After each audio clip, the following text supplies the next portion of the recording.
పరలోకపు గవిని ఎక్కడ? గవిని అని అంటే ఏంటి? ముఖద్వారము. ఒక ఊర్లోనికి ప్రవేశిస్తున్నప్పుడు స్టార్టింగ్లో ఉండేటువంటి ద్వారము, లేదా ఒక రాజ్యములోనికి రాజ్య ప్రవేశంలో ప్రారంభంలో కనిపించేటువంటి ఎంట్రెన్స్ని గవిని అని అంటారండి. గవిని అని అంటారు.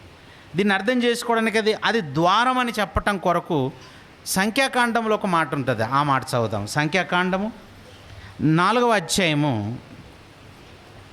సంఖ్యాకాండము 4వ అధ్యాయము 26వ వచనాన్ని చదువుదాం. సంఖ్యాకాండము 4వ అధ్యాయము 26వ వచనం. మందిరము చుట్టూను బలిపీఠము చుట్టూను ఉండు ప్రాకారపు గవిని ద్వారపు తెరలను అని చూడండి. గవిని ఏంటట? గవిని ద్వారమట. అంటే గవిని అంటే ఏదో కాదు, ద్వారము యొద్ద ఉండేటువంటి స్థలము, కట్టడ, దాన్ని గవిని ద్వారము అని అంటుందండి బైబిల్. ఇంకా ఒక మాట చూద్దాం. యెహోషువ గ్రంథంలో ఉన్నటువంటి మాట కూడా చూద్దాం. యెహోషువ గ్రంథంలో మరి మనందరికీ తెలుసు, వేగుల వారు వేగు చూడటానికి, యెరికో పట్టణాన్ని వేగు చూడడానికి వస్తారు యెహోషువ గారు పంపగా. ఆ వచ్చిన వేగుల వారు ఎలా వచ్చారు అని అంటే మనందరికీ తెలుసు. రాహాబ్ అనేటువంటి వేశ్య యొద్దకు వచ్చారు. ఆ వేశ్య వీళ్ళని గుర్తుపట్టింది. మీరు రాజ్యాన్ని వేగు చూడడానికి వచ్చారని గుర్తుపట్టేసింది. కానీ వీళ్ళు తిరిగి వెళ్ళిపోదామనుకునే లోపే ఏం మూయబడిందో ఒకసారి 2వ అధ్యాయము ప్రారంభ వచనం నుంచి చూడండి. ప్రారంభ వచనం నుండి, నూను కుమారుడైన యెహోషువ వేగుల వారైన 2 మనుషులను పిలిపించి, మీరు పోయి ఆ దేశమును ముఖ్యముగా యెరికోను చూడుడని వారితో చెప్పి షిత్తీము నొద్ద నుండి వారిని రహస్యముగా పంపెను. అంటే రహస్యంగా గూఢచారులను పంపాడండి రాజ్యాన్ని వేగు చూడటానికి. వేగు చూసేవాళ్ళు అంటే రహస్యంగా తేబడేవాళ్ళు, రాజ్యంలో ఉన్న పరిస్థితులు ఏంటో చెక్ చేసుకోవడానికి వచ్చారన్నమాట. వాళ్ళే వేగుల వాళ్ళు, వేగు చూసేవాళ్ళు అని అర్థం. వాళ్ళు వచ్చారు. యెరికోను మొత్తం వేగు చూస్తున్నప్పుడు ఈ సమాచారం రాజుకు తెలిసిపోయింది. రాజుకు తెలిసిపోతే ఏమవుతుంది? బయట నుంచి ఎవరు రాజ్యంలోనికి రాకూడదు కదా. రాజ్య సంబంధాలు కాకుండా రాజ్యంలో లేని వారు బయట నుంచి ఎవరైనా వచ్చారనుకోండి, రాజుకు ఆ సమాచారం తెలిస్తే వాళ్ళని పట్టి బంధించి అవసరమైతే సంహారం చేస్తారు. అయితే వీళ్ళు తిరిగి ఆ యెరికో పట్టణాన్ని వేగు చూడడానికి వచ్చినటువంటి వాళ్ళు తిరిగి వెళ్ళిపోదామనే లోపు ఏం జరిగిందో తెలుసా? 5వ వచనం చూడండి. 5వ వచనం, వారెక్కడి నుండి వచ్చిరో నేనెరగను, చీకటి పడుచుండగా గవిని వేయబడు వేలను ఆ మనుషులు వెలుపలికి వెళ్ళిరి. గవిని వేయబడు వేల అని అంటున్నారు. ఏంటి? గవిని వేయబడుతుందట, అలాగే గవిని తెరవబడి ఉంటుందట. గవిని వేయబడటము, గవిని తెరవబడటం అని అంటే అర్థం ఏంటి? గవిని అనేది ఏదో కాదు, అది డోర్స్ ఏదో ఉందన్నమాట. దానికి తలుపులు లాంటివి ఏవో ఉన్నాయన్నమాట అక్కడ. అంటే గవిని ఉన్న చోట ఎంట్రన్స్ దగ్గర ఆటోమేటిక్గా సెక్యూరిటీ ఇబ్బంది ఉంటుందన్నమాట. ఆ సెక్యూరిటీ ఇబ్బంది ఏంటి? అలా డోర్స్ని మూయటం, డోర్స్ తెరవటం అనేది చేస్తారు. డోర్స్ తెరిసే వేళ మూసే వేళ అని ఉంటాయన్నమాట. డోర్స్ ఎప్పుడు తెరుస్తారు, ఎప్పుడు మోస్తారు? సాయంత్రం అవ్వగానే, చీకటి పడగానే. ఈరోజు ఉన్నట్టుగా మంచి లైటింగ్ సిస్టమ్ ఏం లేదు ఆ రోజుల్లో కనుక వెంటనే డోర్లు మూసేవాళ్ళు. సాయంత్రానికి చీకటి పడే వేళ డోర్లు మూసేయటం, ఆ గవిని యొక్క ద్వారం యొక్క తలుపులను మూసేయటం. ఎందుకు మూస్తారంటే బయట నుంచి శత్రువులు ఎవరు రాజ్యంలోనికి చొరబడి మరి రాజ్యాన్ని చెదరగొట్టకుండా రాజ్యంలో ఉన్నటువంటి వారి యొక్క మరి జీవన విధానాన్ని డిస్టర్బ్ చేయకుండా ఈ విధానాన్ని వాళ్ళు ఆ రోజు వాడుకునేవాళ్ళు. ఒక మాటలో చెప్పాలంటే ఇదంతా రాజ్యం యొక్క భద్రత వ్యవస్థకు సంబంధించినది, ద్వారబంధానికి సంబంధించినది, ముఖద్వారానికి సంబంధించినది. ఒక రాజ్యంలోనికి ప్రవేశం జరగాలంటే ఖచ్చితంగా ఎవరైనా గవిని యొద్ద నుండే వెళ్ళాలి. అయితే యెరికో పట్టణాన్ని వేగు చూడడానికి వచ్చినటువంటి వాళ్ళు లోపల చిక్కున్నారు. ఈ విషయం రాజుకు తెలిసిపోయింది. కానీ ఈ రాహబ్ అనే వేశ్య ఏం చేసిందంటే వాళ్ళని దాచింది, వాళ్ళ ఇంట్లోనే దాచి. వాళ్ళు ఇక్కడ వచ్చారన్నది నిజమే, కానీ గవిని మూసే టైం కల్లా వాళ్ళు వెళ్ళిపోయారని చెప్తుంది, అబద్ధం చెప్పిందండి.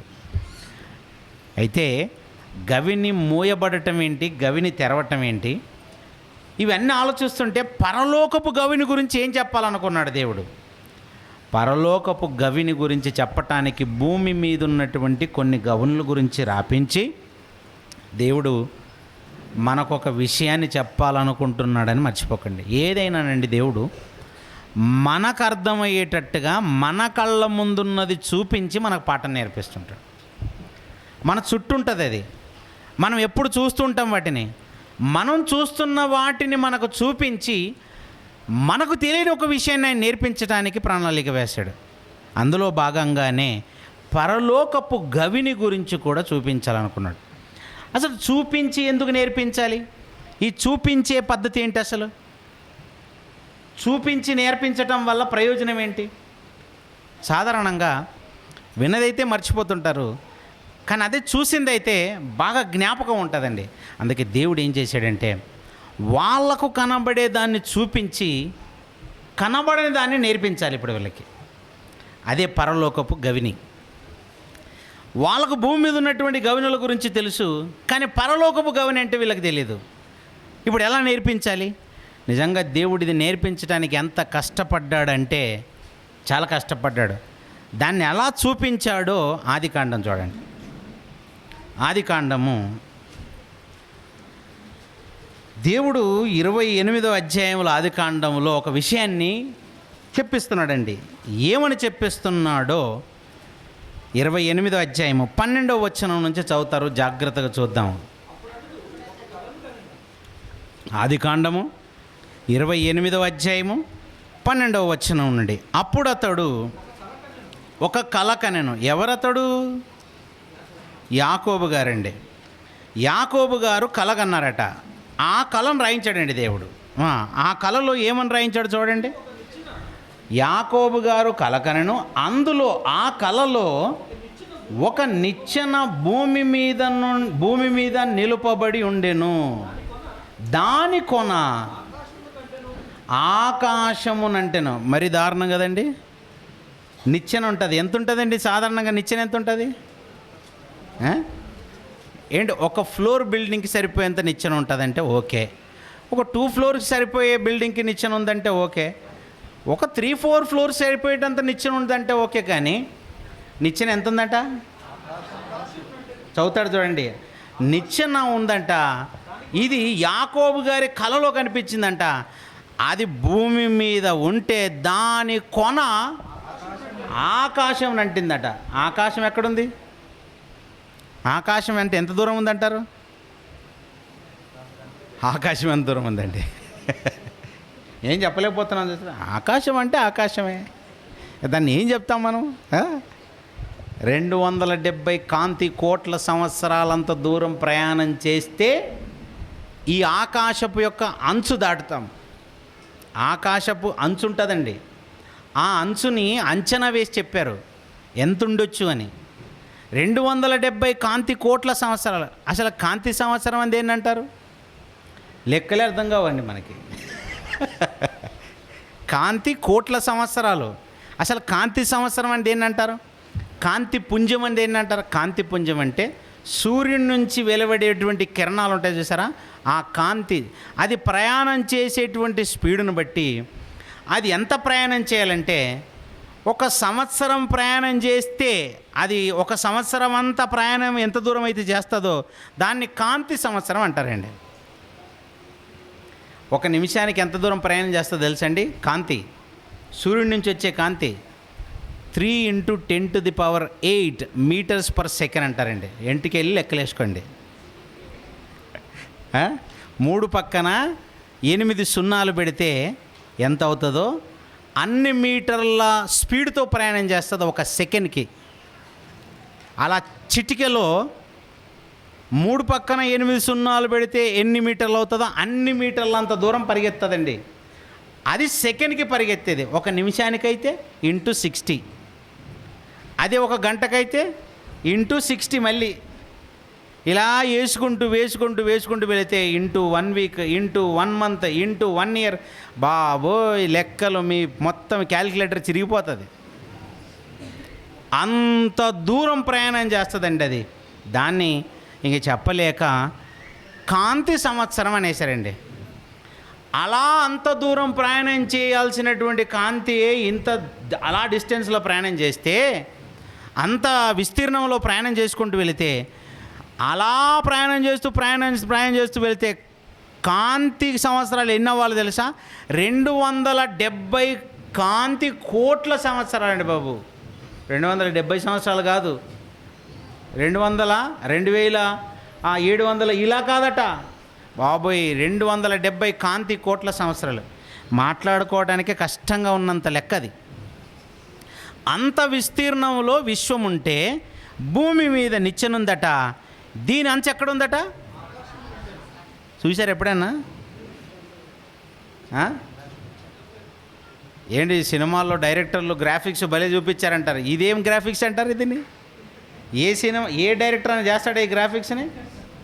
ఎవ్వడు చేయలేని గ్రాఫిక్స్. అంటే దేవుడు అదేనండి, వీళ్ళకి ఎప్పుడు కనబడింది చెప్పాలి. ఇప్పుడు వీళ్ళు ఎవ్వరు చూడలేని చూపించాలి. అందుకే కళలో చూపిస్తున్నాడండి. ఒరిజినల్గా చూపిస్తే భయపడిపోతారు. ఎందుకంటే కళ్ళలో అన్నాడు వీడు పడుకొని ఉంటారు కనుక ఏదో చూపిస్తే ఇది కనబడిందని తర్వాత చెప్పుకుంటారు. అది పరిస్థితి. ఆ నిచ్చెనను చూపించిన తర్వాత ఇంకో విషయం చెప్తున్నాడు చూడండి. ఇప్పుడు దాని మీద ఏంటి, ఆ నిచ్చెనకు చివరిలో ఎవరున్నారట? దేవుడుంటే దాని మీద దేవుని దూతలు ఎక్కుచూ దిగుచూ నుండిరి. మరియు యెహోవా దానికి పైన నిలిచి, నేను నీ తండ్రి అయిన అబ్రహాము దేవుడను, ఇస్సాకు దేవుడనైన యెహోవాను, నీవు పండుకొని ఉన్న ఈ భూమిని నీకును నీ సంతానమునకును ఇచ్చెదను. నీ సంతానం భూమి మీద లెక్కకు ఇసుక రేణువుల వలె అగును.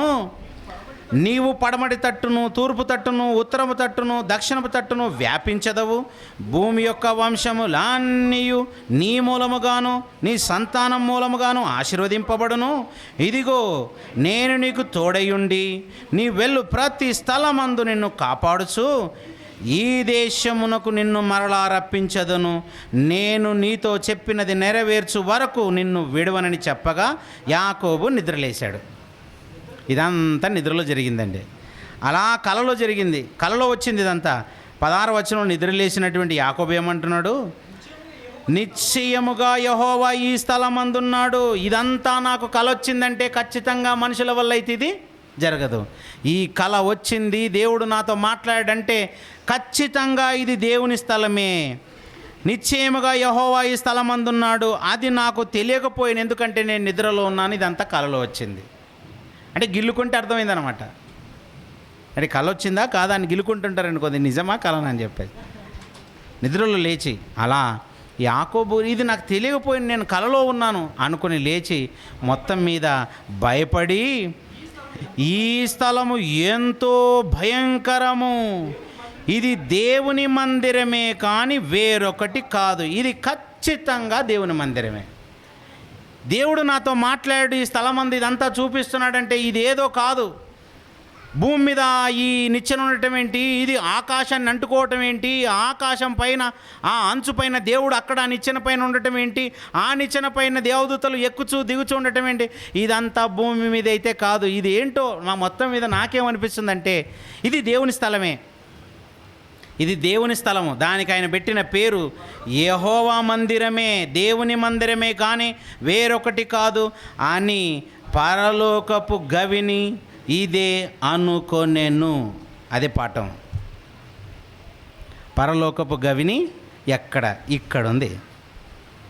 ఇదే పరలోకపు గవిని అనుకొనెను. యాకోబు గారు ఇది పరలోకపు గవిని అని దేన్నైతే అనుకున్నాడో అదేంటో తెలుసుకోవటం కొరకు పాఠం అండి. అసలు దేన్ని పరలోకపు గవిని అనుకున్నాడు? ఆయన కనబడింది ఒక నిచ్చెన. ఆ నిచ్చెన భూమి నుండి ఆకాశం అంటేటట్టుగా ఉంది. ఆ నిచ్చెన యొక్క చివరన దేవుడు ఉన్నాడట. ఆ నిచ్చెన మీద దేవదూతలు ఎక్కుచూ దిగుచూ ఉన్నారట. ఇది సీన్ అండి. యాకోబు గారు దానికన్నారు, అమ్మో ఇది ఖచ్చితంగా పరలోకపు గవిని అని అన్నారు. ఇది దేవుని మందిరమే తప్ప మీరొకటి కాదు. దేవుని మందిరం అని యాకోబు గారు ఎందుకన్నారు? పరలోకపు గవిని అంటే ఏంటి అసలు? ఎందుకు యాకోబు గారు దీన్ని పరలోకపు గవిని అన్నారు? ఇది మనకు తెలియాలంటే మనిషి యొక్క చరిత్ర తెలియాలండి. మానవుని యొక్క చరిత్ర ఎక్కడ ప్రారంభమైంది అని మనిషిని అడిగితే ఏం చెప్తాడంటే ఆయన ఏజ్ చెప్తారు, అంతే. చరిత్ర అంటే మనిషికి తెలిసింది ఏంటంటే ఏజ్, వయసు. బ్రదర్ మీ గురించి చెప్పండి అని అంటే ఏముందండి, పలానా సంవత్సరంలో పలానా డేట్ నేను పుట్టానండి, నా డేట్ ఆఫ్ బర్త్ ఇదండి అని చెప్పేసి జననం గురించి చెప్పి 20 సంవత్సరాల అనుభవం నాకు పలానా విషయంలో ఉందండి, 30 సంవత్సరాల అనుభవం, ఇలా ఆయనకున్న ఎక్స్పీరియన్స్ అంతా ఏదో చెప్పేస్తాడు. అది మహా అయితే 20, 30, 40, 50 సంవత్సరాల చరిత్ర ఉంటుంది. ఇంతేనా మనిషి చరిత్ర? ఇది భూమి మీద నివసిస్తున్నప్పటి చరిత్ర తప్ప అసలు మొత్తం చరిత్ర ఇది కాదు. భూమి మీద ఒక మనిషికి దేవుడిచ్చిన జననం మరణం కాలానికి మధ్యనున్నటువంటిది అది 40, 50, 60, 70, 80, 100 కావచ్చు. అదే మొత్తం చరిత్ర కాదండి మనిషిది. దానికంటే ముందు కూడా మనిషి ఉంటాడు. దానికంటే ముందు ఎక్కడ ఉంటాడంటే తల్లి గర్భంలో ఉంటాడండి. తల్లి గర్భంలో ఎంతకాలం ఉంటాడంటే అక్కడ 9 నెలల చరిత్ర, కొందరికి 7 నెలలు ఉంటుందండి. ఎందుకంటే 7 నెలలకే పుడతారు వాళ్ళు, 9 నెలలకు పుట్టే వాళ్ళు ఉంటారు, అంటే 9 నెలల చరిత్ర. మరి 9 నెలల చరిత్ర మాత్రమే ఉందా? ఆ తర్వాత బయట ఉన్నటువంటి 50 సంవత్సరాల చరిత్ర మాత్రమే ఉందంటే ఈ 50 ప్లస్ 9 నెలలు ఇది మాత్రమే కాదు. మళ్ళీ అంటే నువ్వు తల్లి గర్భంలో ఉన్నప్పుడు ఉన్నావు, భూమి మీద ఉన్నప్పుడు ఉన్నావు, నరులకు నివాసయోగ్యమైనటువంటి భూగోళం మీద భూనివాసిగా ఉన్నావు. తల్లి గర్భంలో 9 నెలలు తల్లి గర్భవాసిగా ఉన్నావు. అది వాసస్థలమే, ఇది నివాస స్థలమే. అది నివాసమే, ఇది నివాసమే. కాకపోతే ఇది భూనివాసివి, ఇక్కడ ఉన్నావంటే ఇది భూనివాసం, అక్కడ ఉన్నావంటే అది తల్లి గర్భ నివాసం. మొత్తం మీద నివాస స్థలాలే రెండు. విచిత్రం ఏంటంటే ఈ రెండిటికంటే ముందు ఇంకో స్థలం కూడా ఉంది మనకి, అదే మన తండ్రి నివాసం. మన తండ్రి గర్భమే మనకు నివాస స్థలం. అంటే తండ్రి గర్భంలో కూడా ఉంటాం. అక్కడ ఎంతకాలం ఉంటామో మనకు తెలియదు. ఆ తండ్రి గర్భం అంటే మళ్ళీ లెక్కేసుకోవచ్చు, మహా అయితే తండ్రికి ఎంత వయసు ఉంటుందా ఆ వయసును బట్టి అక్కడ ఉంటాడు అనుకుందాం. ఆ తండ్రిలోనికి ఎప్పుడు వచ్చి ఉంటావంటే ఖచ్చితంగా మీ తాతలో నుంచి వచ్చి ఉంటావు. అలా తాతల గర్భాల గుండా ప్రయాణం చేసుకుంటూ వచ్చినటువంటి వాళ్ళం. అంటే మన చరిత్ర చిన్నది కాదు, చాలా పెద్ద చరిత్ర. భూమి మీద 40 ఏళ్ళ చరిత్ర అనుకుంటున్నావు. 40 ఏళ్ళకు 50 ఏళ్ళ కంటే ముందు నువ్వు తల్లి గర్భంలో ఉన్నావు, అంతకంటే ముందు తండ్రి గర్భంలో ఉన్నావు, అంతకంటే ముందు మనం ఎక్కడుంటామనంటే అలా వెనక్కి వెళితే మన వంశ వృక్షం మూల పురుషుడు ఆదాము గారు, ఆదాములో ఉంటామండి మనం అంతా.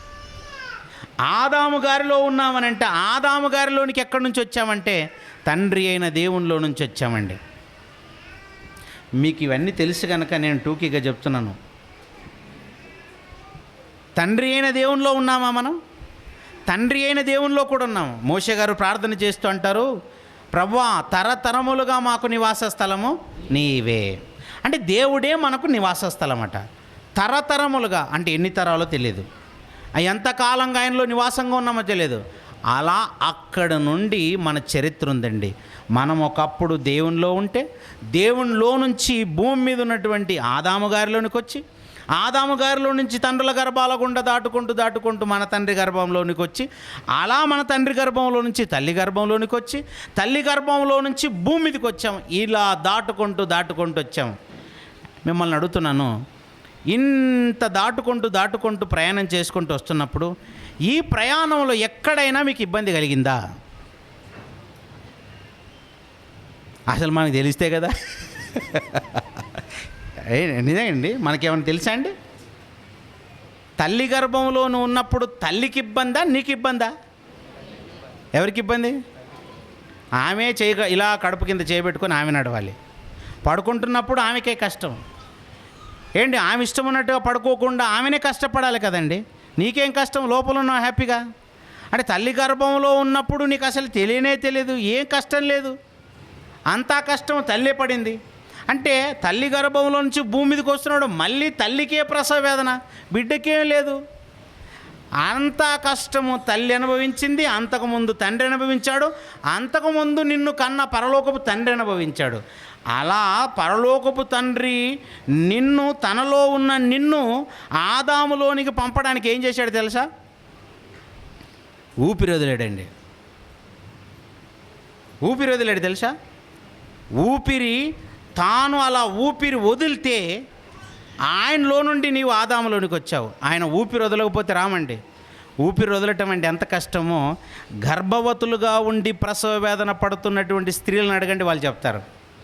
డాక్టర్లు చుట్టూ నిలబడి అమ్మ ఊపిరి పీల్చుకో, ఊపిరి వదులు, ఊపిరి పీల్చుకో, ఊపిరి వదులు అంటుంటే ఏడుస్తుంటారండి స్త్రీలు, బాధపడుతుంటారు. బాబు నా వల్ల అవ్వట్లేదు, ఈ ప్రసవ వేదన నేను భరించలేకపోతున్నాను, నాకు ఇంజెక్షన్ ఇవ్వండి, సిజేరియన్ చేసేయండి. ఆ నొప్పిని తట్టుకోలేకపోతుంటారండి. ఊపిరి విడవటం ఏంటనుకుంటున్నారు? అలా దేవుడు ఆయన లోపల ఉన్నటువంటి కోట్ల మందిని అందరినీ ఆదాములోనికి వదలాలి. ఇప్పుడు అలా ఆదాములోనికి వదిలాడనమాట. అందుకే నేల మట్టితో నరుని నిర్మించి నాసికారంధ్రములలో జీవవాయువును ఊదగా, జీవవాయువును ఊదడం అంటే ఏంటనుకుంటున్నారు? ఊపిరి ఊదాలి. సాలిడు పురుగు ఉంటుందండి, సాలిడు పురుగు అలా గోడ పక్కన చిన్నగా తన నెట్టుని కట్టుకుంటుంటుందండి, వల కట్టుకుంటుంటుందండి. ఆ సాలిడు పురుగు వల కట్టుకుంటుందని చాలా చిన్నగా చెప్పావేమో. సాలిడు పురుగు వల కట్టుకోవడానికి ఏం చేస్తుందో తెలుసా? తన నోట్లో ఉన్నటువంటి లాలాజలాన్నంతా తీస్తూ అలా కట్టుకుంటుందండి. తన నోట్లో ఉన్నటువంటి లాలజనం ఎంత ఉంటుందండి? మహా అయితే సాలిడ్ ఇంత ఉంటుందండి. ఇంత ఉన్నటువంటి సాలిడే పెద్దగా నెట్టు కడుతుంది చూసారా? ఆ నెట్టు కట్టడం కొరకు నోట్లోని లాలజలనంతా అలా ఊపిరి వదలాలన్నమాట. చాలా కష్టమా? నేలను దున్నుతున్నప్పుడు రైతును అడగండి, ఊపిరి వదలటం ఎంత కష్టమో చెప్తాడు. పరిగెత్తుతున్న అథ్లెట్ని అడగండి, ఊపిరి వదలటం ఎంత కష్టమో చెప్తాడు. బరువులు ఎత్తుతున్నటువంటి అమాలి పనిచేసే కూలివాడిని అడగండి, ఊపిరి వదలటం అంటే ఎంత కష్టమో చెప్తాడు. ఊపిరి వదలటం అంత సులువు కాదు, చాలా కష్టం అండి బాబు. దేవుడు అలా ఊపిరి వదిలాడంటే అందులో మోషే రావాలి, అబ్రహాము రావాలి, అలా దావీదు రావాలి, 1 by 1 అందరు రావాలండి. అలా కోట్ల మంది అలా అందరూ రావాలి. వాళ్ళందరినీ ఆదాము గారిలో సెట్ చేయాలి. మధ్యలో పక్కకి వెళ్ళకూడదు ఎవరు. నిజంగా చాలా కష్టపడ్డాడు కదండి, చాలా కష్టపడ్డాడండి. మనం ఏం కష్టపడలేదండి. అంటే పరలోకములో ఒకప్పుడు దేవునిలో నివాస స్థలంగా ఉన్నటువంటి మనల్ని తల్లిలోనికి లేదా భూమి మీదికి పంపటానికి, తండ్రిలోనికి పంపటానికి ఆయనే కష్టపడ్డాడు. మొదటివాడు తండ్రి ఆదాము అయితే ఆయనలో నుంచి మళ్ళీ తల్లిలోనికి, అక్కడి నుంచి మళ్ళీ భూమి మీదికి, అంతా దేవుడే కష్టపడ్డాడు. ఈ ప్రయాణంలో మనము పడిన కష్టం అంటూ ఏమీ లేదండి, ఏమీ లేదండి. వస్తావు, మహారాజులాగా వస్తావు నువ్వు. తల్లి గర్భంలోంచి భూమి మీద రాగానే మళ్ళీ ఏడుపు ఒకటి. ఏం నష్టం వచ్చిందని ఏడుస్తాడు? పోయిందండి నా రాజరిక వ్యవస్థ అంతా పోయింది అన్నట్టు ఏడుస్తుంటాడండి. అప్పుడు వాడు రాగానే ఏడవగానే ఇంకా వాడికి సపర్యలు చూడాలి, చుట్టూ జనాలే. నేను ఎత్తుకుంటాను. ఎవరైనా వాడిని వదిలేస్తారండి ఇలా? అందరూ వాడిని నిజంగా చాలా గొప్పగా, అంటే అన్నిట్లో మనకి చాలా హ్యాపీగానే ఉంది. కానీ విచిత్రం చెప్పమంటారా? ఈ ప్రయాణం అంతా ఇంత సుఖవంతంగా సాగి తిరుగు ప్రయాణానికి వెళుతున్నప్పుడు మాత్రం అంత సులువుగా నీకు ఇవ్వదలుచుకోలేడికి దేవుడు. మొదటి ప్రయాణంలో చాలా సాఫీగా వచ్చేసాను, చకచకా వచ్చేసాను, అసలు ఎప్పుడు ప్రాబ్లం లేకుండా, ఎక్కడ ట్రాఫిక్ జామ్ లేకుండా వచ్చేసాను అనుకుంటున్నావేమో. అలా వెళ్తున్నప్పుడు మాత్రం ఇంత సులువుగా నిన్ను మళ్ళీ నీ గమ్యస్థానానికి చేరటంలో, ఇంత సులువుగా చేరవని చెప్పటానికే దేవుడు నేర్పించాలనుకున్నదే పరలోకపు గవిని. నువ్వు ఈజీగా రాలేవు, చాలా కష్టం. ఎంత కష్టం అవుతుందో యేసుక్రీస్తు వారికి ఒకవాడు ప్రశ్న అడిగాడండి. ఏమని అడిగాడో లూకాసు వార్త చూడండి. ఆ వ్యక్తి వచ్చాడండి, ఆయన దగ్గరకు వచ్చి ప్రశ్న అడుగుతున్నాడు. ఏమని ప్రశ్న అడుగుతున్నాడు చూడండి.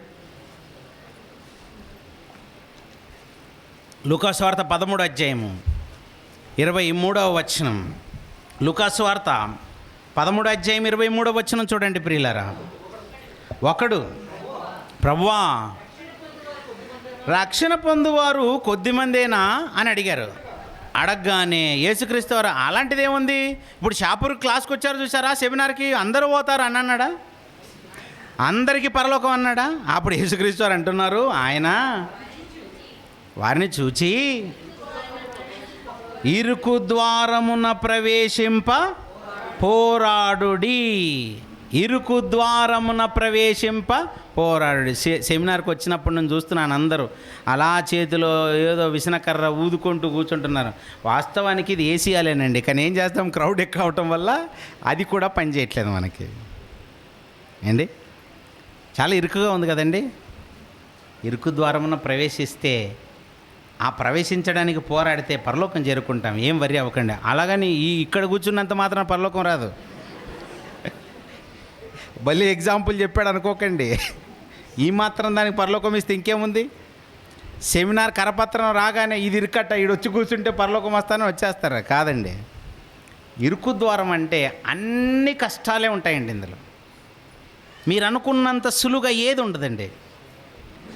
ఎందుకు ద్వారం ఇరుకుగా ఉందంటారు?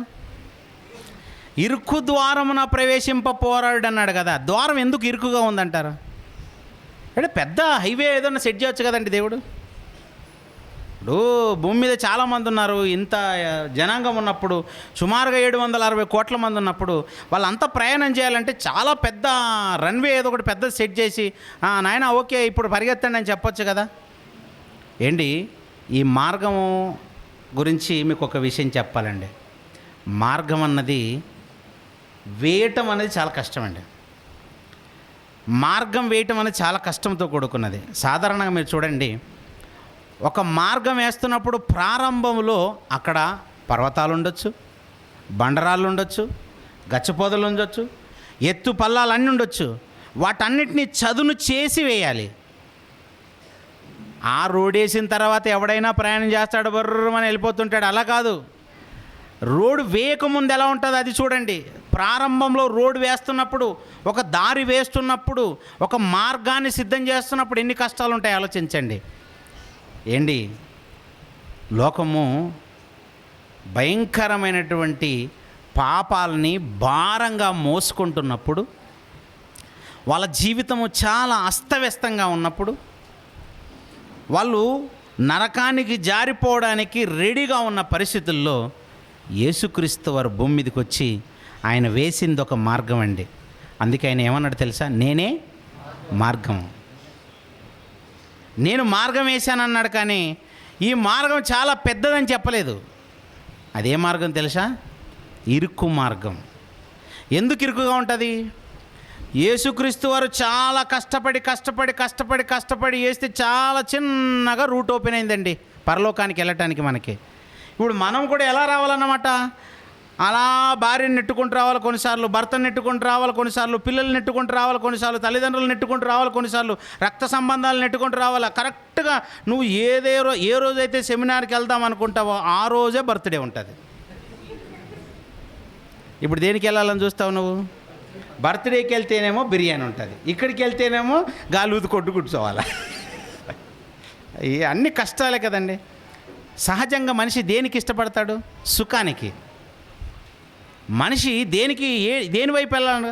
సుఖం, ఫ్లెక్సిబిలిటీ, కష్టం ఉండకూడదు. అలా మనిషి వీటన్నిటిని నెట్టుకుంటూ వెళ్ళాలంటే చాలా కష్టమండి. అందుకే ఇది ఇరుకుగా ఉంటుంది. దానిలోంచి నెట్టుకుంటూ వచ్చారు చూసారా? వాళ్ళ గురించి అంటున్నాడు, ఇరుకు ద్వారమున ప్రవేశించడానికి పోరాడండి అన్నాడా, ప్రయాణం చేయడానికి పోరాడండి అన్నాడా? ప్రవేశించడమా ప్రయాణమా? చదువుతారు చూడండి ఇప్పుడు మళ్ళీ. ఇరుకు ద్వారమున ప్రవేశింప పోరాడుడి. అప్పుడప్పుడు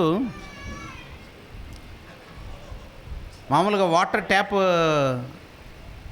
ట్యాప్ ఆన్ చేసి ట్యాంక్ని కడుగుతూ ఉంటారండి. పైన కింద వాటర్ ట్యాప్ ఆన్ చేసి వాటర్ అంతా వదులుతూ పైన ట్యాంక్ను కడిగేస్తుంటారండి.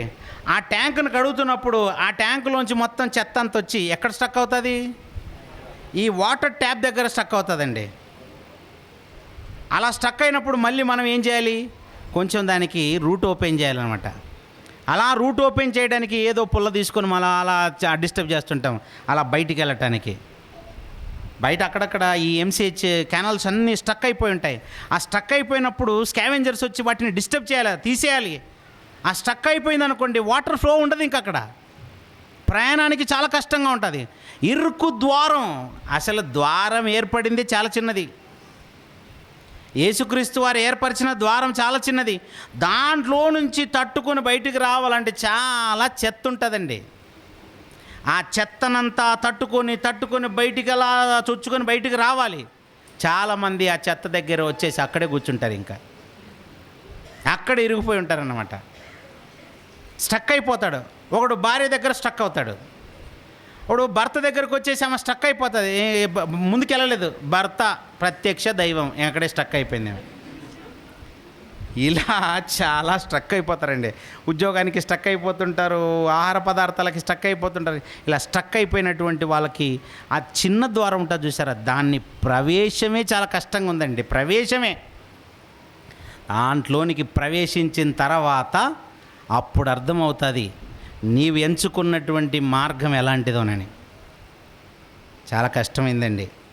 అది చెప్పటానికే యాకోబు అనేటువంటి ఒక గొప్ప భక్తుడండి, దేవుడు ఆయన ఎంచుకొని ఒక కళ చూపించాడండి. ఆ కళలో ఆకాశమునంటేటువంటి ఒక నిచ్చెనను చూపించాడు. ఆ నిచ్చెన మీద దేవతలు ఎక్కటం దిగటం. అసలు ఇదంతా ఏంటండి? అసలు ఏం చెప్పాలనుకుంటున్నాడు దేవుడు? ఏం చెప్పాలనుకుంటున్నాడు? పరలోకానికి గవిని ఉందని చెప్పాలనుకున్నాడు, పరలోకానికి ద్వారం ఉందని చెప్పాలనుకుంటున్నాడు. ఇవి భక్తులకు అర్థమయ్యాయండి. వాళ్ళు అర్థమయ్యి ఎంత గొప్పగా మాట్లాడారో లోకములో ఉన్నప్పుడు. దావీదు గారు మాట్లాడినటువంటి మాట చూడండి. రాజుల మొదటి గ్రంథం 2వ అధ్యాయము, రాజుల మొదటి గ్రంథం 2వ అధ్యాయము ప్రారంభ వచనం. రాజుల మొదటి గ్రంథము 2వ అధ్యాయము ప్రారంభ వచనం చదవండి.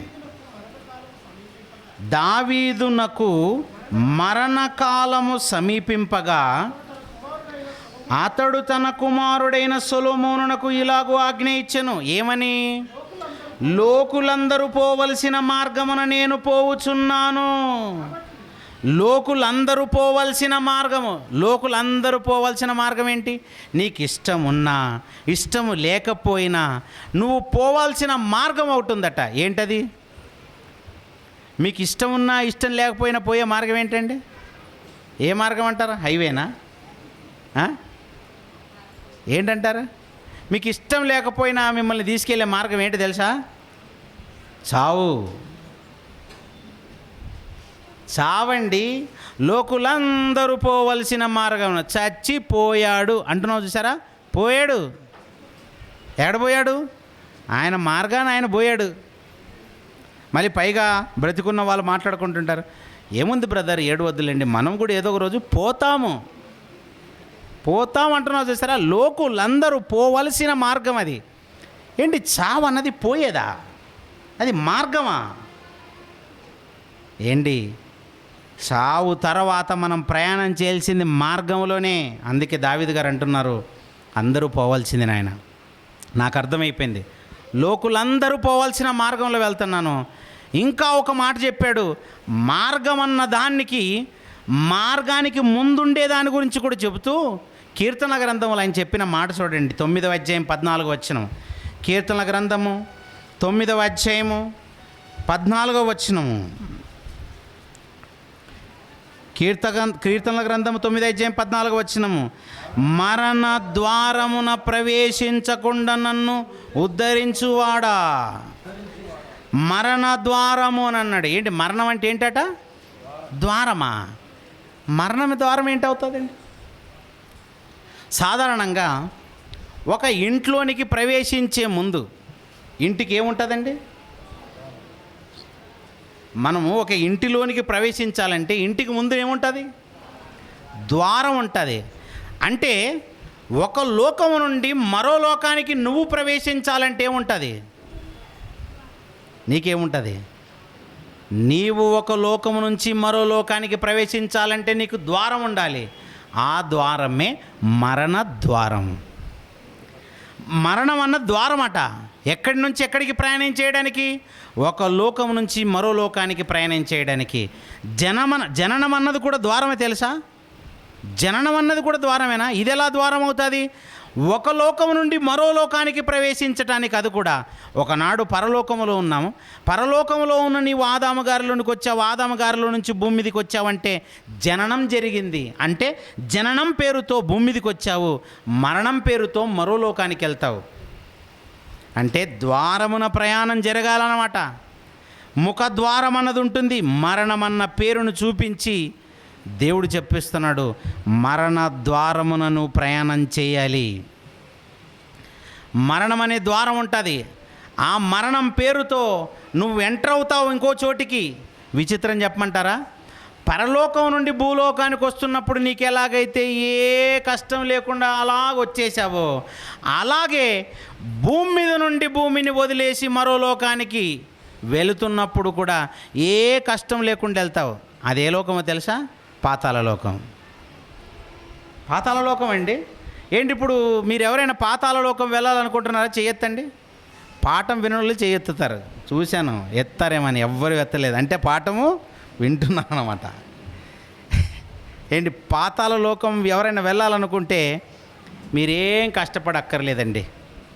మీరు చస్తే చాలా అక్కడికి వెళ్తారు అంతే. ఏం అవసరం లేదా? బయట లారీ ఉంటుందండి, దాని కిందికి వెళ్ళిపోతే చాలు, అంతేనండి. ట్రైన్ ఉంటుంది, దాని కిందికి వెళ్ళిపోతే చాలండి. బిల్డింగ్ ఉంటుంది, దానికి నుంచి దూకితే చాలండి. అలాగని సూసైడ్ చేసుకోవడానికి మంచిగా అడ్వైజ్ ఇస్తున్నాను అనుకోకండి. అంటే నువ్వేం కష్టపడక్కర్లేదు, ఏం లేదండి. దానికి వరకు నువ్వేం ప్రత్యేకంగా చేయాల్సిన అవసరం లేదు. ఇలా నిష్టగా ఉంటేనే పాతాళలోకం వెళ్తామని ఏం లేదండి. ఎవడైనా పాతాళలోకానికి వెళ్తారు. అంటే పరలోకం నుంచి భూలోకానికి రావటం నీకు ఈజీనే, భూలోకం నుంచి పాతాళలోకం వెళ్ళటం కూడా ఈజీనే. కానీ ఒకే ఒకటి కష్టమండి. అదే భూలోకం నుండి నువ్వు పరలోకానికి చేరటమే. ఇది చాలా కష్టమైన జాబ్ అండి. ఆ కష్టమైన దాన్ని ఎక్స్ప్లెయిన్ చేయడానికి దేవుడు యాకోబు గారిని ఎంచుకొని ఆయన కోట్ చూపించాడండి. చూపించి పరలోకము నుండి భూలోకం వరకు ఒక విషయం నేర్పాలి. ఇప్పుడు భూలోకం మీద నిచ్చెనుంటే అలా ఆకాశం అంటుకుని ఉందట. ఆ నిచ్చెన మీద దేవదూతలు ఎక్కుతూ దిగుతున్నారట. ఆయనకు నేర్పించాడు. మొత్తం మీద మరి యాకోబు గారికి ఏమర్థమైంది దానివల్ల అంటే, ఇది ఖచ్చితంగా దేవుని మందిరమే, దేవుని మందిర స్థలం తప్ప ఇది మరొకటి కాదు, ఇది పరలోకపు గవిని ఆయన అనుకున్నాడండి. అంతే. ఏమై ఉంటుందంటారు అది? ఎందుకు అలా అనుకున్నాడు ఆయన? అక్కడ అనుకున్న దాన్ని అర్థం చేసుకోవడానికి యేసుక్రీస్తు వారు మాట్లాడిన మాటలు కూడా చూద్దాం. యేసుక్రీస్తు వారు మాట్లాడింది యోహాను సువార్త చూడండి. యోహాను సువార్త, యేసుక్రీస్తు వారు భూమి మీదకి వచ్చినప్పుడు ఆయన ఏం చెప్పారో మొదటి అధ్యాయము 51వ వచనం చూడండి. యోహాను సువార్త మొదటి అధ్యాయము 51వ వచనం అండి. మరియు ఆయన, మీరు ఆకాశము తెరవబడుటయు దేవుని దూతలు మనుష్య కుమారునికి పైగా ఎక్కుటయును దిగుటయును చూతురని మీతో నిశ్చయముగా చెప్పుచున్నానని. అంటే యేసుక్రీస్తు వారి కాలంలో ఆయనతో ఉన్నటువంటి వారితో చెప్తున్నాడు, మీరు ఆకాశము తెరవబడుటయు, నెక్స్ట్ దేవుని దూతలు మనుష్య కుమారునికి పైగా ఎక్కుటయు దిగుటయు చూతురని మీతో నిశ్చయముగా చెప్పుచున్నాను.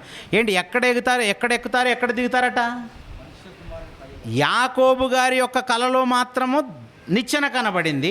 నిచ్చెన మీద దేవదూతలు ఎక్కుచూ దిగుచూ ఉన్నారు. కానీ ఇక్కడ నిచ్చెన కనబడలేదు. ఏం కనబడింది ఇక్కడ? ఇక్కడ మనుష్య కుమారునికి పైగా ఎక్కుటయు దిగుటయు చూతున్నాను నేను. మనుష్య కుమారుడు అంటే ఎవరు? యేసుక్రీస్తు వారి పైన ఏమవుతుందట? దేవుని దూతలు ఎక్కటము దిగటం. ఏంటి యేసుక్రీస్తు వారి పైన ఎక్కడం దిగటం అంటే ఏంటి? అంటే యేసుక్రీస్తు వారిని అలా నిల్చోబెట్టి ఆయన మీద ఆయన కాళ్ళ మీద, ఆయన చేతుల మీద, ఆయన శరీరం మీద అలా అడుగు పెట్టుకొని ఎక్కుతారేనా ఏంటి? ఇక్కడ ఒక విషయం గమనించాలి. నిచ్చెన అని అన్నది ఏదో కాదు, దేవుడు చెప్పాలనుకున్న నిచ్చెనని. కానీ అక్కడ చూపిస్తున్నటువంటి దేవదూతలు ఎక్కటము దిగటం అన్నది కానీ, యాకోబు గారు చెప్పినటువంటిది ఇది దేవుని మందిరం అని చెప్పినటువంటి మాట కానీ, ఇది పరలోకపు గవినని ఆయన అనుకున్నది కానీ అవేవో కాదండి. ఆయన చెబుతున్నది, దేవుడు చెప్పాలనుకున్నది, భూలోకము నుండి పరలోకానికి నువ్వు చేరాలంటే గవిని నుండి ప్రవేశం జరగాలని చెప్పటానికండి. భూలోకం నుండి నువ్వు పరలోకం చేరటానికి మరణం అనే మరణ ద్వారము గుండా ప్రయాణం చేసి నువ్వు గవినిలోనికి ఎంటర్ అయితేనే పరలోకం చేరుతావు. ఆ పరలోకపు గవిని భూమి మీదనే సెట్ చేశాడండి. అది యాకోబు గారికి కనబడిందండి. అబ్బా, ఇదే పరలోకపు గవిని, ఇదే ఎంట్రన్స్ ముఖద్వారం అనేసాడండి. ఇక్కడి నుంచే దేవదూతలు ఎక్కుతున్నారు దిగుతున్నారు అంటున్నాడండి. అది దాని అర్థం. అంటే ఇప్పుడు పరలోకానికి ఎక్కటానికి భూమి మీద నిచ్చెనుందా? భూమి మీద నిచ్చెనుందటండి. దేవదూతలు మనిషి కుమారునికి పైగా ఎక్కడం దిగటం జరుగుతుందటండి. యాకోబు గారికి ఎందుకు చూపించాడో తెలుసా? అసలు దేవుడు ఎలాంటి వాళ్ళకి ఇలాంటివి చూపిస్తాడని ఉందో తెలుసా? లూకాసు వార్త చూడండి. లూకాసు వార్త 1వ అధ్యాయము 1వ వచనం చూడండి. లూకాసు వార్త 1వ అధ్యాయము 1వ వచనం అండి. ఘనత వహించిన థెయోఫిలా, ఏంటట? ఆరంభము నుండి అని అన్నాడు. ఆరంభం అంటే ఏ ఆరంభం అండి? సృష్టి పూర్వము కూడా ఆరంభమే కదా. ఇలాంటి ఆరంభాలు చాలా ఉన్నాయి కదా. అయితే ప్రారంభము నుండి చూడండి అలాంటి మాట. ఘనత వహించిన థెయోఫిలా, ఆరంభము నుండి కన్నులారా చూచి వాక్య సేవకులైన వారు మనకు అప్పగించిన ప్రకారము. ఎవరు చూశారట? నేను మళ్ళీ చదువుతాను చూడండి. ఆరంభము నుండి కన్నులారా చూచి వాక్య సేవకులైన వారు మనకు అప్పగించిన ప్రకారము. ఆరంభము నుండి వాక్య సేవకులు చూశారట. ఆరంభం నుండి వాక్య సేవకులు చూశారట. వాక్య సేవకులకు దేవుడు చూపించాడట. ఏం చూపించాడు? వాళ్ళు ఏం చూశారు? వాక్య సేవకులు అంటే ఎవరు? దేవుని సేవకులనే వాక్య సేవకులు అనాలి. వాక్యాన్ని సేవించే వాళ్ళు, వాక్యం కొరకు ప్రాణం పెట్టే స్థితిలో ఉన్నటువంటి వాళ్ళు. వాక్యం అంటే ఏదో కాదు, దేవుని మాట. అంటే దేవుని మాటను సేవించేవాడు. యాకోబును ఏమని రాశారు తెలుసా? నా సేవకుడైన యాకోబు. నా సేవకుడైన యాకోబు అంటే నా మాట వినే యాకోబు. నా సేవకుడైన అబ్రహాము, నా సేవకుడైన ఇస్సాకు అని అన్నాడంటే వాళ్ళు దేవుణ్ణి సేవించారు. అంటే ఆయన మాట సెలవిచ్చిన వెంటనే పనిచేశారనమాట. అలాంటి యాకోబుకు చూపించాడనమాట. వాక్య సేవకుడైనటువంటి ఆ ఆరంభము నుండి చూపించినటువంటి అనేక సందర్భాల్లో ఒకటే యాకోబు గారు. ఆ ఒకటి చూసిందే పరలోకానికి భూమికి మధ్యన ఒక ద్వారం, అదే నిచ్చెన కనబడిందండి. చూపించాడట ఆయన. అదే చెప్తున్నాడు. ఆరంభం నుండి కన్నులారా చూచి వాక్య సేవకులైన వారు మనకు అప్పగించిన ప్రకారము మన మధ్య నెరవేరిన కార్యములను గురించి వివరముగా రాయుటకు అనేకులు పూనుకొన్నారు. ఏంటి, చూసిన వారు రాశారా? చూడకుండా రాశారా? చూసిన వాళ్ళు రాశారట. ఎవరా చూసిన వాళ్ళు? ఒక ఎగ్జాంపుల్, మోషే గారు ఎప్పుడు వచ్చారండి భూమి మీదకి? లేవి వంశంలో వచ్చారు. అంటే లేవీయులు వచ్చిన తర్వాత భూమి మీదకి వచ్చారు. లేవీయులు అన్న వాళ్ళు ఎప్పుడు వచ్చారు? యాకోబు గర్భంలోంచి వచ్చారు కదండి. యాకోబు గర్భంలోంచి లేవి వస్తే లేవీయులలో నుంచి మోషే వచ్చాడు. అంటే అప్పటికి ముందు చరిత్ర ఉంది కదండి. ఇస్సాకు చరిత్ర ఉంది, అబ్రహాము చరిత్ర ఉంది, నోవహు జలప్రళయ చరిత్ర ఉంది, ఆదాము అవ్వల చరిత్ర ఉంది. అలా భూమి సృష్టింపబడిన చరిత్ర అంత ఉంది. ఇవన్నీ ముందే జరిగాయి. ఆ తర్వాత మోషే వచ్చాడు. విచిత్రం చెప్పమంటారా? నాకేదో కళ్ళ కట్టినట్టుగా నేను చూశానన్నట్టుగా ఆయన పుస్తకం రాశాడు. ఆదికాండం ఎవరు రాశారు? ఏమని రాశాడు? ఆది యందు దేవుడు భూమి ఆకాశములను సృజించి ఉండి ఉండవచ్చును అని రాయలేదు. ఏమన్నాడు?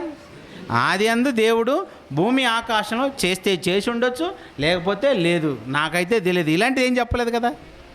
నేను అనుకుంటున్నాను చేసి ఉండొచ్చండి, ఇలా రాయలేదండి. ఎలా రాశాడు? ఆది యందు దేవుడు భూమి ఆకాశం సృజించాను. మీరు చూసారా? అవునండి, నేను చూశాను, రాశాను. అది దాని అర్థం. నేను చూస్తూ రాశాను అనమాట. అంటే దేవుడు ఇప్పుడు ఈయనకు అన్నీ చూపించాడా? చూసి ఆరంభము నుండి కన్నులారా చూసినవి రాశారు వాళ్ళు. సృష్టి కార్యక్రమాన్ని నాయన సృష్టి కార్యక్రమం నోట్ చేసుకో, పాయింట్స్ నోట్ చేసుకో, నువ్వు రాసుకో అని దేవుడు చెప్తే రాశాడా? నో. దేవుడు అలా డిక్టేట్ చేస్తుంటే వీళ్ళు రాయలేదు. దేవుడు చూపిస్తే రాశాడండి. అలా దేవుడు మొత్తం ఈ సృష్టి కార్యక్రమాన్ని అలా జరిగించాడు, ఇదంతా చూపించాడు అనమాట ఇది మోషే గారికి. చూస్తేనే రాయడం, లేకపోతే రాయలేరు. ఎలా గుర్తుపెట్టుకుంటాడండి? అందుకే చూపించాడనమాట యాకోబుకి. యాకోబు చూడు, కలలో మొత్తం చూడు, ఇదంతా చూసి నువ్వు చెప్పాలి తర్వాత సమాజానికి. ఏమని చెప్పాలి? అబ్బా ఇదే కరెక్ట్గా దేవుని మందిరం అని చెప్పాలి. నువ్వు ఈ స్థలమే నాకు పరలోకపు గవిని అని అనిపిస్తుందని నువ్వు చెప్పాలి. అదే చూపించాడు ఆయనకు. అందుకే వాళ్ళు చూస్తేనే చెప్పారు, చూడకపోతే చెప్పలేరండి కొన్ని విషయాలు. పరలోకములో ఉన్నటువంటి సందర్భాలను చూపించి రాయించాడు. తెలుసా మీకు? పరలోకాన్ని చూశారండి. ఎవరు చూశారో తెలుసా? యోహాను గారు దర్శనం ముందు పరలోకంలో సీన్ అంతా చూశాడు. దర్శన గ్రంథం నీవు చూచుచున్న సంగతులను రాయనగానే చూసి రాశాడు ఆయన. చూసి రాయటం, చూసింది బాగా రాస్తారండి. అందుకే చూపించి రాయించాడు. ఎవరికి చూపించాడు తెలుసా? ప్రతి ఒక్కరికి చూపించాడు. ఆయన సెలెక్ట్ చేసుకుంటాడు, ఆయనకు నచ్చాలన్నమాట. వాక్య సేవకులకు చూపించాడండి. ఆ వాక్య సేవకుల్లో ఒకడే యాకోబు గారు. ఆయనకు చూపించాడండి. భూమి మీదనే పరలోకపు గవిని చూపించాడు. అర్థమైపోయినటువంటి యాకోబు గారు అంటున్నారు, అబ్బా కరెక్ట్గా ఇదే దేవుని మందిరము, ఇదే పరలోకపు గవిని. అంటే పరలోకానికి ముఖద్వారం ఇదే, ఇక్కడి నుంచే నువ్వు పరలోకం చేరాలన్నాడు. ఇక్కడి నుంచే పరలోకం చేరాలంటే ఏంటండి దాని అర్థము? యేసుక్రీస్తు వారు కూడా అదే అంటున్నారు. మనుష్య కుమారునికి పైగా దేవదూతలు ఎక్కుతూ దిగుతూ ఉండేది ఇక్కడే అంటున్నాడు. మీరు చూస్తారన్నాడు. మనుష్య కుమారునికి పైగా దేవదూతలు ఎక్కడం దిగటం అంటే ఏంటనుకుంటున్నారు? ఆ నిచ్చెన అంటే ఏంటనుకుంటున్నారు? ఆ నిచ్చెన అంటే ఏంటో కాదండి, ఎక్కటానికి దిగటానికి ఉపయోగపడుతుందంటే అది మార్గము. ఏంటి? గ్రౌండ్ ఫ్లోర్ నుంచి ఫస్ట్ ఫ్లోర్కి వెళ్ళాలంటే ఎలా వెళ్తాము? ఎలా వెళ్తాం మనం? స్టెప్స్.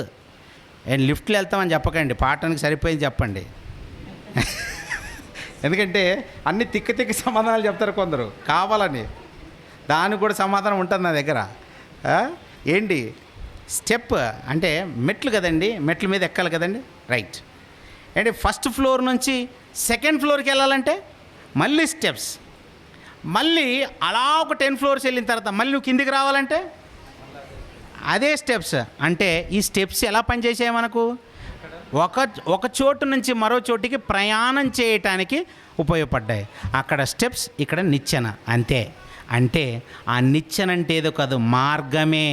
యేసుక్రీస్తు వారు ఏమన్నారు? యోహాను సువార్త 14వ అధ్యాయం, నేనే మార్గం అన్న మాట చదువుతారు చూడండి. 6వ వచనం, యోహాను సువార్త 14వ అధ్యాయం 6వ వచనం, యేసు నేనే మార్గం అన్నాడంటే ఇప్పుడు ప్రయాణం చేయాల్సి వస్తే ఎలా చేయాలి? యేసుక్రీస్తు వారి ద్వారా చేయాలి, త్రూ యేసుక్రీస్తు వారు. అందుకే మనుష్య కుమారునికి పైగా ఏం చేస్తారు మీరు? దేవదూతలు ఎక్కటము దిగటం మీరు చూస్తారు. అంటే దేవదూతలు ఎక్కాలన్నా దిగాలన్నా మనుష్య కుమారుని ద్వారే జరగాలి. ఆ నిచ్చెనంటే ఏదో కాదనమాట. పరలోకానికి భూలోకానికి నిచ్చెనగా వేసింది ఎవరన్నమాట? తండ్రి అయిన దేవుడు వేసిన నిచ్చెన ఎవరు? యేసుక్రీస్తు వారు. పొద్దున విన్నారు కదా, పరలోకానికి నువ్వు చేరాలంటే యేసుక్రీస్తు వారి రక్తమా? ఎస్. ఆయన ద్వారానే పరలోకమా? ఎస్. ఆయన ద్వారా తప్ప నువ్వు ఏ ద్వారా అన్నా వెళ్తావు. ఎక్కడికి వెళ్తావు? భూలోకం టు పాతాళ లోకం. ఏ టికెట్ అవసరం లేదు, డైరెక్ట్ వెళ్ళిపోతావు అంతే. నువ్వేం కొనుక్కోవాల్సిన అవసరం లేదు. Very simple. అలా 5 ఫ్లోర్లకు వెళ్ళిపోవటం, కిందికి దూకటం, డైరెక్ట్గా పాతాళ లోకం వెళ్ళిపోవటం. అలా భూమి మీద పడతావు అనుకుంటున్నాం, అక్కడ నుంచి త్రూ భూలోకం టు పాతాళ లోకం వెళ్ళిపోతాం అంతే. వీటికి పెద్ద కష్టాలు ఏమి లేవు. కానీ విచిత్రం ఏంటంటే పరలోకం వెళ్ళాలంటేనే చాలా కష్టం అంటండి. జరగదంటండి, ఇది అంత ఈజీగా ఉండదంటండి. ఇరుకు ద్వారమున ప్రవేశించటానికే పోరాటం చేయాలి. అలాగని ప్రవేశించిన తర్వాత పోనీ మార్గం ఏమైనా బాగుంటుంది అనుకుంటే చాలా బాగుంటుందండి. కానీ విచిత్రం ఏంటంటే ఎవ్వరికి నచ్చదండి. ఎంత బాగుంటుంది తెలుసా? నిన్ను వల్ల నీ పొరుగువాన్ని ప్రేమించాలని ఉంటుంది, కానీ ఎవ్వడు ప్రేమించడండి. నరహత్య చేయవద్దండి, చాలా మంచిదండి, కానీ చేయకుండా ఉండలేరండి. నరహత్య చేయకుండా ఉండలే. ఇక్కడ కూర్చున్నటువంటి మేము ఎప్పుడు నరహత్య చేయలేదు, మమ్మల్ని ఎందుకు అంటారంటారా? నీ సహోదరుని ద్వేషిస్తే చాలు, నువ్వేమైపోతావు? ఎన్నిసార్లు ద్వేషించుంటారు? అది చాలా కష్టమా? అంటే చాలా బాగుంటుంది, రూట్ మంచిదే, ఆ ప్రయాణం చేయటం చాలా సులువే, కానీ చేయలేకపోతామండి. చేయలేకపోతుంటారు. అలా ద్వారమున ప్రవేశించి ప్రయాణం చేయటం చాలా కష్టంగా ఉంటుంది. అసలు ఓవరాల్గా పరలోకం చేరటమే కష్టము. అది చేరాలంటే ఏదో రూట్లో వెళ్ళిపోయి అమ్మయ్య పరలోకం వెళ్తాననుకుంటే పొరపాటు, కరెక్ట్ ముఖద్వారం దగ్గరికి రావాలి. అలా పరలోకపు గవిని దగ్గర నిలబడి అక్కడ నిచ్చెన పట్టుకుని అక్కడి నుంచి నువ్వు బయలుదేరాలన్నమాట. మరి ఇప్పుడు ఆ ముఖద్వారము ఆ రోజేమో యాకోబు గారు చూశారు, అది దేవుని మందిరం అని ఆయన అన్నాడు, ఇది పరలోకపు గవిని అన్నాడు. ఆ స్థలానికి వెళ్ళాలా ఇప్పుడు మనం? అక్కడ నిచ్చెన ఉంటుందా? నిచ్చెన భూమి మీద ఒరిజినల్గా ఉందన్నాడా, కలలో ఉందన్నాడా? ఒరిజినల్గా లేదు. మరి ఇప్పుడు టార్చ్ లైట్ వేసుకొని వెతుకుతూ ఉంటే దొరకదు. భూతద్దము టార్చ్ లైట్ వేసుకొని వెతుకుంటే ఎక్కడ కనపడదు. మరి ఆయన కల్లో వచ్చిందట. ఇదే నా ఘోరం, అసలు ఎలా వెతుక్కుంటామండి? అసలు కష్టం కదండి. ఏంటి బాగా గుర్తుపెట్టుకోనండి, యాకోబు గారు ఏ స్థలంలో అయితే కలగన్నారో అదే ప్రాంతంలో దేవుడు ఒక నిర్మాణం చేశాడు. అదే యెరూషలేము దేవాలయం. అప్పుడు యెరూషలేము దేవాలయం అయితే ఆ తర్వాత కాలాలలో ఆ మందిరానికి దేవుడు పేరు మార్చేశాడు. ఆ మందిరం అంటే ఏదో కాదు, ఆ మందిరాన్ని తిమోతి గారికి రాసిన పత్రికలు చెప్పాడు. చూడండి, తిమోతి గారికి రాసినటువంటి మొదటి పత్రిక 3వ అధ్యాయము 15వ వచనం. తిమోతి గారికి రాసినటువంటి మొదటి పత్రిక 3వ అధ్యాయము 15వ వచనం. అయినను నేను ఆలస్యం చేసిన ఎడల దేవుని మందిరము, ఇక్కడ కనబడుతుంది చూసారా, యాకోబు గారు చెప్పారు చూసారా, ఇదే దేవుని మందిరము, ఇది పరలోకపు గవిని అని అన్నాడు చూసారా. ఆ స్థలం గురించి చెబుతున్నాడు అనమాట. ఏంటది? దేవుని మందిరములో అనగా జీవము గల దేవుని సంఘముల్లో జనులేలాగు ప్రవర్తించవలెను అని అంటున్నాడు. ఏంటి దేవుని మందిరం అంటే ఏదో కాదట. దేవుని మందిరానికి మరో పేరేంటట? జీవము గల దేవుని సంఘమే. అంటే ఆ రోజు మందిరంగా ఒక స్థలం కనబడింది. ఈరోజు మందిరం అంటే ఏంటన్నమాట? ఆ మందిరం అంటే ఏంటో కాదు, జీవము గల దేవుని సంఘం. ఇప్పుడు సంఘం అంటే ఏంటి? మరి సంఘం అంటే ఏంటండి? ఆ సంఘం అంటే ఏదో కాదు, సంఘం అంటే మనమే. ఆ సంఘం అంటే మనమేనండి. సంఘాన్ని ఎక్కడ నిర్మాణం చేస్తానన్నాడు? మత్తయి సువార్త చూడండి, మత్తయి సువార్త 16వ అధ్యాయము 18వ వచనం చూడండి ప్రియులారా. మత్తయి సువార్త 16వ అధ్యాయము 18వ వచనం. మరియు నీవు పేతురువు, ఈ బండ మీద ఏం కడతాడటండి? సంఘమును కట్టుంది. ఏంటి? బండ మీద సంఘమును కడతానన్నాడా?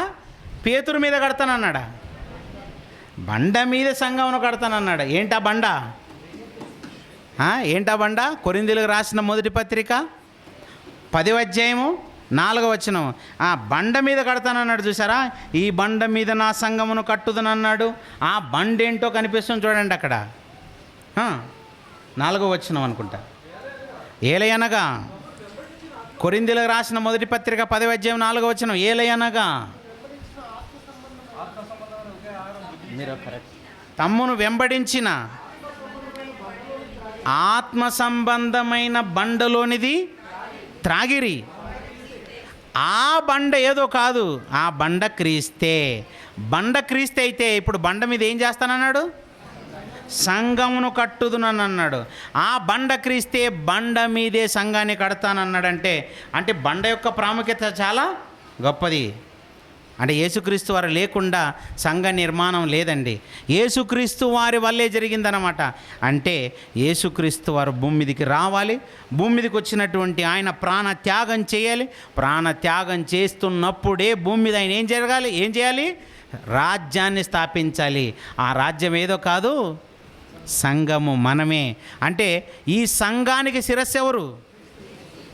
సంఘానికి శిరస్సుగా క్రీస్తుంటాడండి. కొలస్సీలకు రాసిన పత్రిక 1వ అధ్యాయము 18వ వచనంలో చెప్తాడు చూడండి. సంఘము అను శరీరమునకు శిరస్సు. సంఘము అను శరీరమునకు ఎవరట శిరస్సు? ఆయనే శిరస్సు. అంటే సంఘము అనేటువంటి దాన్ని దేంతో పోలి చెప్తున్నాడు? ఒక శరీరము. శరీరానికి ఏమేమి ఉంటాయి? అవయవాలు ఉంటాయి. అందులో ఎలాంటి అవయవాలు ఉంటాయి? ఇది తల ఉంటుంది, చేతులు ఉంటాయి, మొండెం ఉంటుంది, కాళ్ళు ఉంటాయి, ఇవన్నీ ఉంటాయి. ఈ తలను చెబుతూ అంటాడు కదా, సంఘమునకు శిరస్సు క్రీస్తే. అంటే మొత్తం మీద ఒక సంఘము నిలబడాలి అని అంటే శిరస్సు అన్నది ముఖ్య పాత్ర పోషించాలి. ఏంటి, మన దేహంలో అత్యంత ప్రాముఖ్యమైనటువంటి పాత్ర పోషించేటువంటి స్థలం ఏది? మనిషి యొక్క మెయిన్ కేంద్ర స్థానం ఏంటి? కేంద్ర స్థానం అనగానే కడుపును చూపించకండి. అలా కడుపును చూపించి ఇదే కేంద్ర స్థానం అనకండి. అది కేంద్ర స్థానం కాదు. కేంద్ర స్థానం ఏంటి? కరెక్ట్గా కేంద్ర స్థానం తలండి బాబు, శిరస్సు. అంటే సంఘమునకు శిరస్సు ఏంటి? క్రీస్తు. అంటే కేంద్ర స్థానం ఎవరు? ఆయన ఆపరేట్ చేస్తాడనమాట మొత్తం. ఎందుకంటే ఈ తలే, ఎవరైనా వచ్చి నిన్న అలా లెంపకాయ కొట్టడానికి వచ్చారనుకోండి, అలా కొట్టడానికి వచ్చారనుకో, తల చూస్తుంది, తలలో ఉన్న కళ్ళు చూస్తాయి. కళ్ళు చూసిన వెంటనే అలా కొట్టండి అనదు, అనదండి. చాలా ఫాస్ట్గా రెస్పాండ్ అవుతుంది. ఎలా? వెంటనే చేతులకు ఆజ్ఞాపిస్తుంది అనమాట.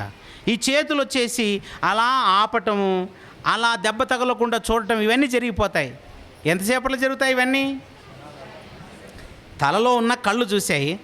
కళ్ళు చూసిన వెంటనే మెల్లిగా సమాచారం ఇచ్చి ఫోన్ నంబర్ కలిపేసి చేతులకు పంపి, చూడండి కొంచెం ఎవరో వస్తున్నారు, పడుతుంది, ఇవన్నీ చెప్పడానికి టైం పడుతుంది. ఇవన్నీ చాలా ఫాస్ట్గా జరిగిపోవాలి. అందుకే యేసుక్రీస్తు వారు చాలా స్పీడ్గా రియాక్ట్ అవుతారనమాట.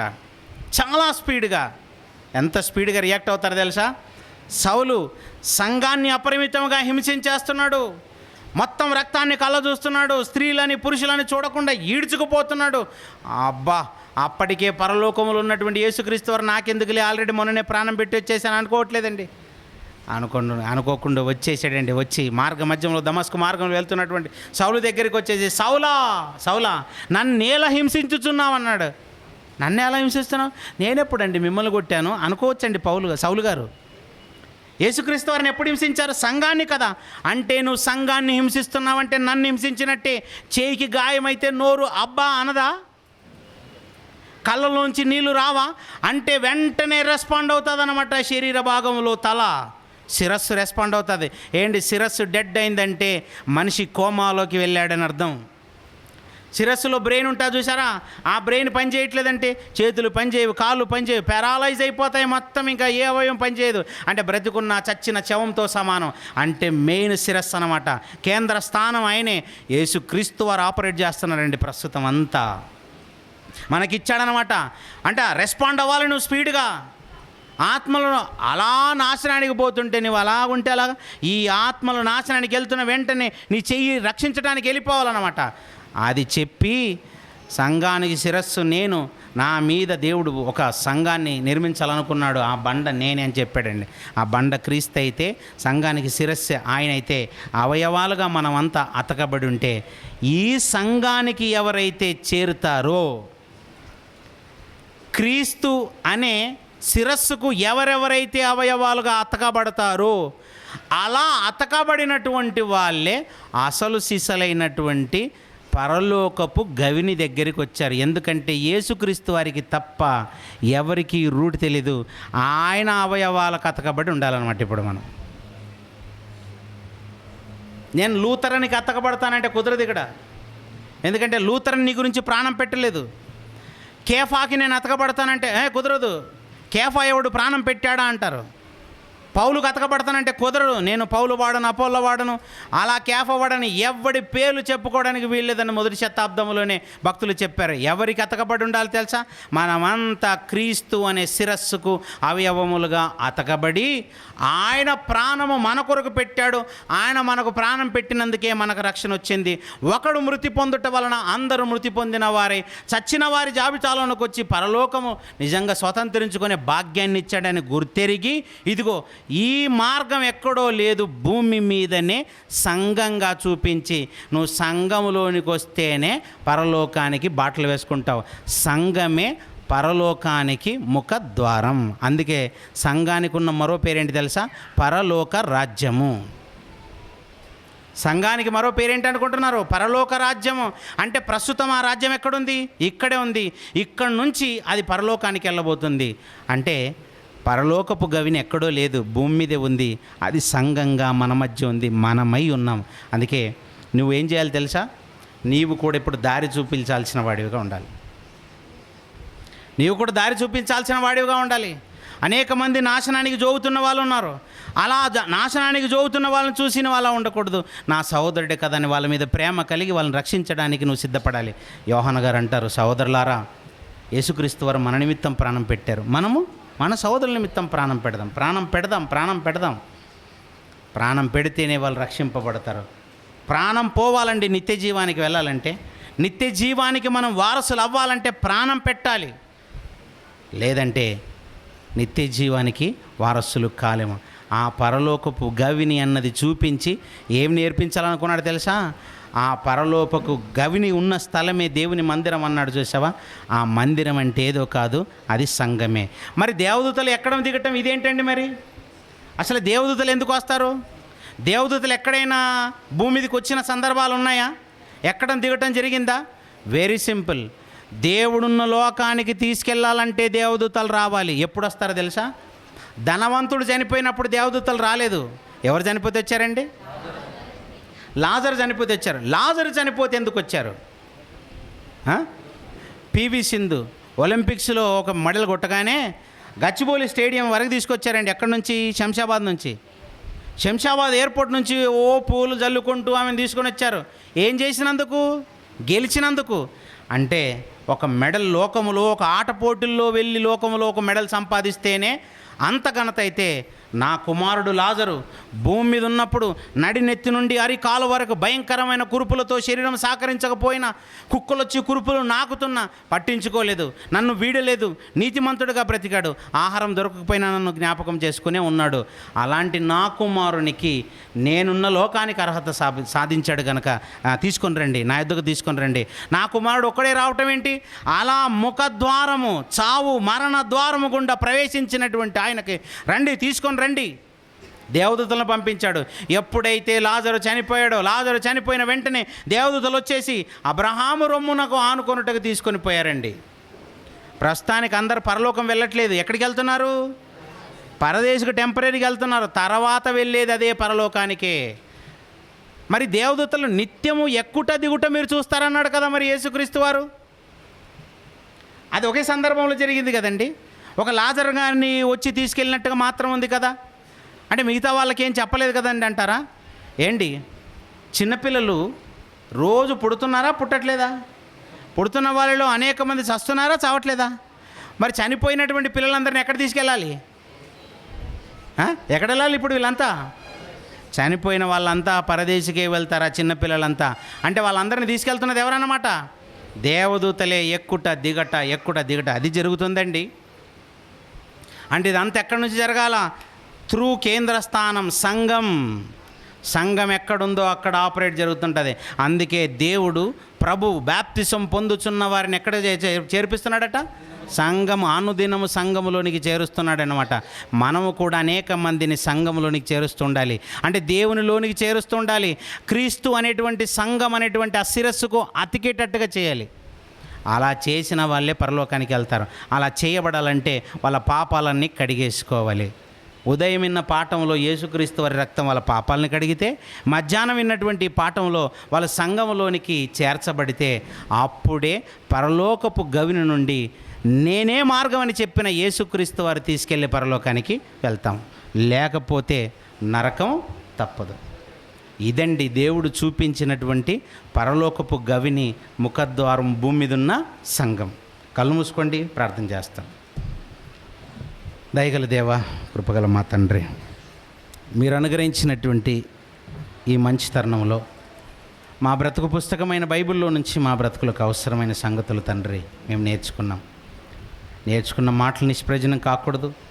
మీ పిల్లల జీవితాలలో ఇదిగో తండ్రి ఫలించినట్లు మీ కృప దయచేయండి. దేవా, చెప్పిన ప్రతి మాట మీ పిల్లల్ని ప్రేమించే చెప్పాను. మా ఆవేదనను మీ పిల్లల ముందు ఉంచాం. అపార్థం చేసుకోకుండా అర్థం చేసుకొని పరలోకపు గవిని యొద్దకు చేరి అక్కడి నుండి మీరున్న లోకానికి చేరునట్లు ప్రయత్నపడినట్లు మీ పిల్లలందరికీ మీ కృపను మెండుగా ప్రసాదించండి. చెప్పబడిన మాటల ద్వారా వారి మనోనేత్రములు వెలిగింపబడి అనేక మందిని మీ వైపుకు మళ్లించేవారుగా సిద్ధపడినట్లు కృపను దయచేయమని ఇదిగో దేవా, ఉదయకాలము నుండి మీ కృపను మాకు తోడుగా ఉంచి మహాజ్ఞాన సంగతులు వినుటలో మీరు మాకు తోడుగా ఉండి నడిపించిన మీ ప్రేమకై మరోసారి కృతజ్ఞతలు తెలుపుతూ ఇంతటి మహాజ్ఞానాన్ని మాకు నేర్పి సమాజంలో ఉన్నతంగా ప్రకటించినట్లు శిక్షణనిచ్చి తీర్చిదిద్దిన మీ కుమారుడు జయశాలి గారికి మంచి ఆరోగ్యాన్నిచ్చి మీ కుమారుడు ద్వారా సమాజానికి అందవలసిన మరెన్నో మేరైన సంగతులు అందించమని ప్రాధేయపడుతూ 1వ తేదీ జరిగినటువంటి ఒక్కరోజు లేఖనాల పరిశోధన సదస్సులో మరెన్నో విలువైన సంగతులు మేమంతా కలిసి నేర్చుకునగలిగే భాగ్యాన్ని ఆ ధన్యతను మాకు ప్రసాదించుమని మా ప్రభువును మీ ప్రియకుమారుడనైన యేసుక్రీస్తు వారి పరిశుద్ధమైన నామంలో ఈ ప్రార్థన మీకు సమర్పిస్తూ అడిగి వేడుకొంచున్నాం పరమ తండ్రి. మన తండ్రి అయిన దేవుని ప్రేమ, కుమారుడైన యేసుక్రీస్తు వారి యొక్క కృప, పరిశుద్ధాత్మ దేవుని అన్యోన్యమైన సావాసము ఇప్పుడును ఎల్లప్పుడును కూడి వచ్చిన దేవుని పిల్లలందరికీ సదాకాలము తోడేండు నడిపించునుగాక. ఆమెన్. అందరికీ వందనాలండి.